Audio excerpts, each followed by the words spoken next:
Buenos días amigos, bienvenidos de nuevo a otra emisión más de Platicando el Derecho. Mi nombre es Marco Cornejo. El día de hoy hablaremos de un tema muy interesante. A lo largo de toda la semana he buscado alguna información en notas periodísticas relativo a si el COVID-19 o coronavirus puede ser considerado como riesgo de trabajo, una enfermedad de trabajo. Les quiero mencionar, antes que nada, que esta información únicamente la he encontrado mediante notas periodísticas, las cuales dejaré algunas descripciones aquí abajo, ya que todas las notas periodísticas en general señalan que en esta semana se hizo pública una circular del Instituto Mexicano del Seguro Social, IMSS, de fecha 3 de abril de 2020. La circular es el número 099001300000, en donde se habla de los criterios de calificación para casos de coronavirus como enfermedad de trabajo.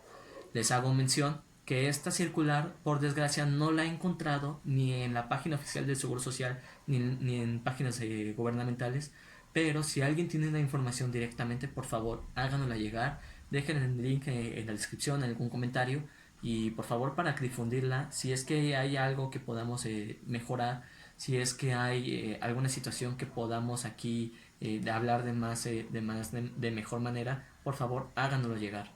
Entonces, por lo que respecta en esta situación, me voy a enfocar en lo que las notas periodísticas dicen. Antes de iniciar con esto de si el coronavirus puede ser clasificado como una enfermedad de trabajo, hay que hablar de manera muy general sobre los riesgos de trabajo.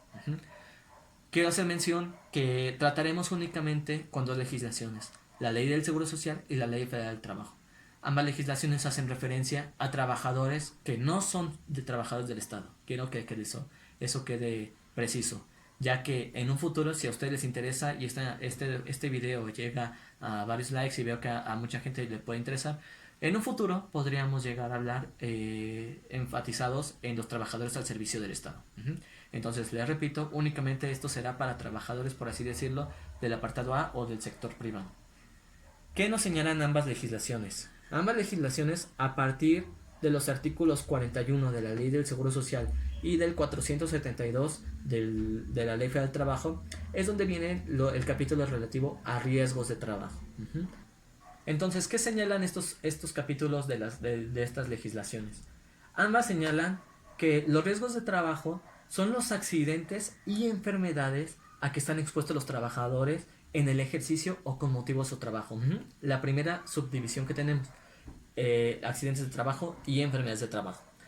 Ambas legislaciones siguen señalando: se considera accidente de trabajo toda lesión orgánica o perturbación funcional, o sea, del cuerpo, inmediato o posterior, o incluso que cause la muerte, producida en el ejercicio o con motivo del trabajo, cualquiera que sea el lugar y tiempo que dicho trabajo se preste. Esto es muy importante, tal cual lo señala el artículo 42 y los siguientes al 473 de la Ley Federal del Trabajo, que entonces, ¿qué sucedería, por ejemplo, en el supuesto de que se está haciendo el teletrabajo o home office?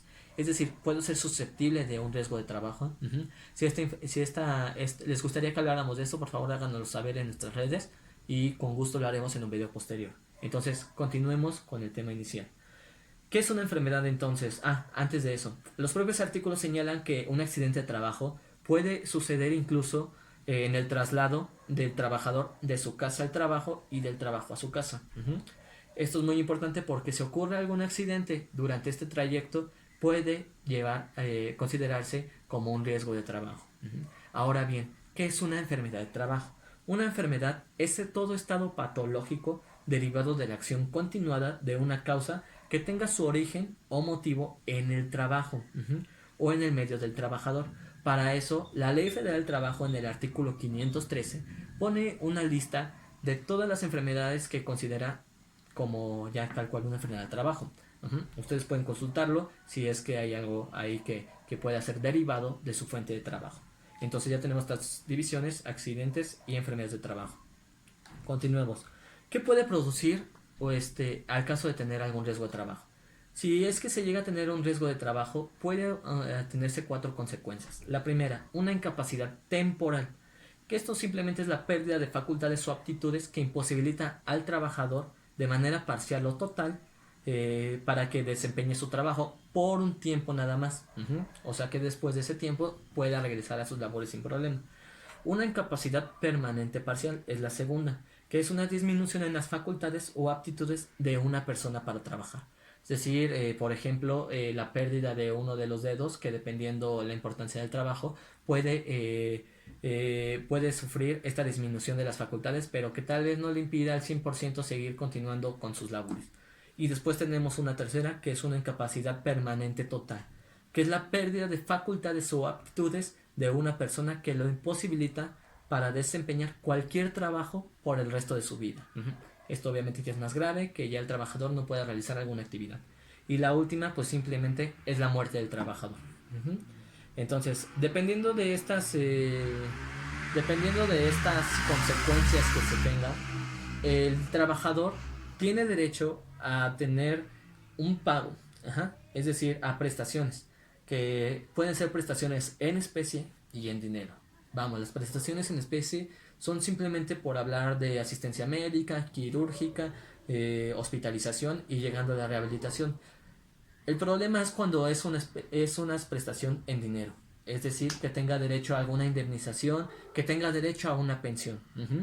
No quiero adentrarme mucho a estos temas porque no es el punto principal del video, pero si a ustedes les interesa que habláramos después de estas prestaciones en dinero para hablar de cómo se determinan, qué corresponde en caso de algún riesgo de trabajo, por favor comenten y háganoslo llegar. Saber. Entonces continuemos. En el caso de que se tenga un riesgo de trabajo, en estos supuestos es muy general como ha quedado. Es simplemente que ocurra algo en el centro de trabajo durante el trayecto o por el ejercicio de estas labores. Pero entonces volvamos. ¿El coronavirus puede ser considerado un riesgo de trabajo? Según estos medios, estas notas periodísticas que les informo, prácticamente todas señalan lo mismo, que la circular número 099001300000 de fecha 3 de abril de 2020 del Instituto Mexicano del Seguro Social señala que hay una clase de requisitos para que pueda ser considerado un trabajador como una enfermedad de trabajo por coronavirus. Estos puntos serán los siguientes. Lo primero, el documento habla de criterios basados en riesgo de exposición que van, es decir, que divide las actividades de los trabajadores y los clasifica en 4. La primera, que es muy alto, que es medio y que es bajo. Vamos, muy alto obviamente, personal que atiende directamente a personas que puedan ser con el coronavirus. Alto, que pueda tener algún contacto muy directo o que sea una persona que por motivos del trabajo pues tiene mucho contacto con otras. Medio, simplemente personas que tal vez pueden tener algún contacto pero no de manera tan directa o tan manera constante. Y obviamente bajo, simplemente actividades que no necesariamente necesitan estar en contacto con tantas personas o estar viajando o algo así. Ese es el primer criterio.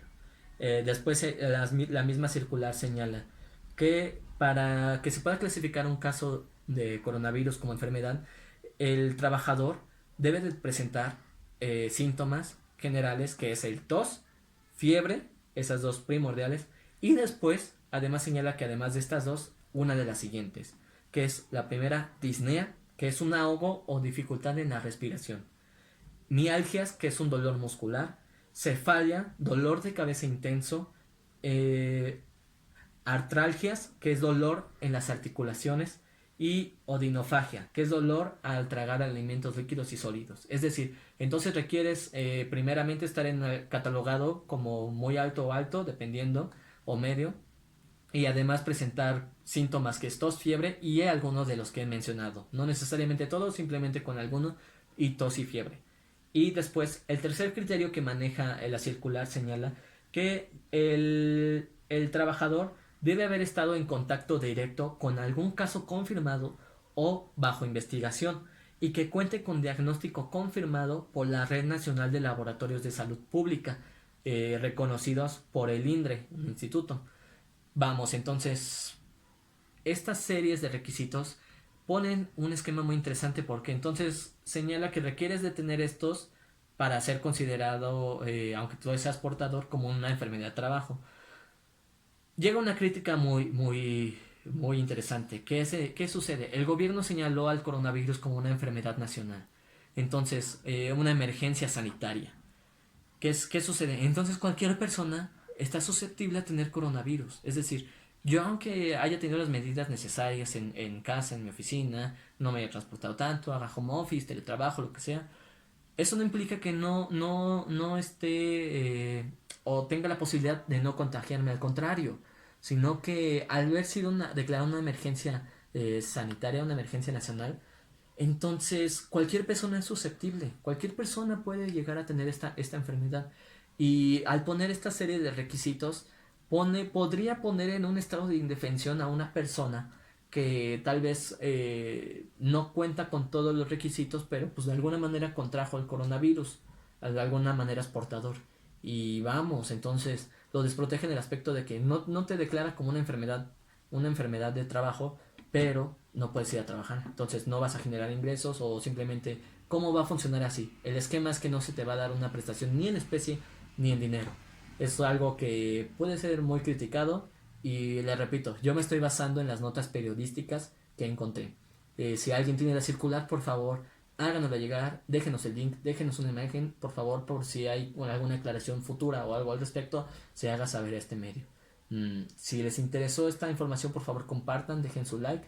De igual manera, si les interesaría en un futuro que habláramos de únicamente, no sé, tratáramos riesgos de trabajo en manera general, para así explicarles cómo se maneja esto del seguro social, cómo es que se determina una indemnización, cómo es que se determina una... eh, cómo es que el instituto tiene que determinar todas estas cuestiones, ¿no?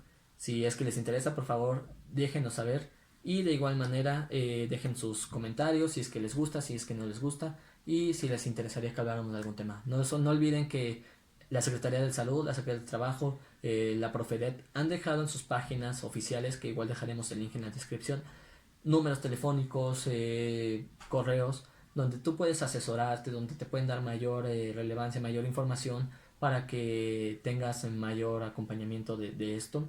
Y de igual manera les recomiendo asesorarse con algún abogado, algún especialista en seguridad social que pueda apoyarlos. O ya lo saben, aquí tienen nuestro contacto. Y bueno, pues muchas gracias. Entonces estaremos al pendiente y cualquier situación, por favor, déjenla saber.